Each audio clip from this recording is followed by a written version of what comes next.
Геноцид повторюється. В роковини примусової депортації кримсько-татарська та українська громади Брюсселя пікетували Європарламент. Серед місця бельгійської столиці люди вийшли з національними прапорами та плакатами, щоб нагадати європейським політикам про злочини сталінського та путінського режимів. На тлі російської окупації пікетувальники просять допомоги від парламентарів, щоб кримсько-татарський народ міг вистояти проти свавілля агресора. Сейчас, можно сказать, то же самое творится, что в 1944 году. Репрессии, инакомыслящих людей, кто не согласен с властью, всех на многих разгружают уголовные дела, многих сажают без причины или причину находят сами, просто подбрасывают или литературу, или что-нибудь еще.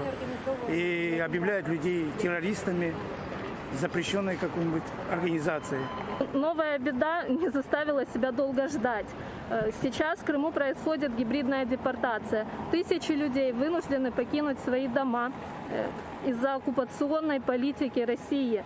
Обыски, аресты, похищения, убийства, огромные сроки тюремные по выдуманным абсолютно делам.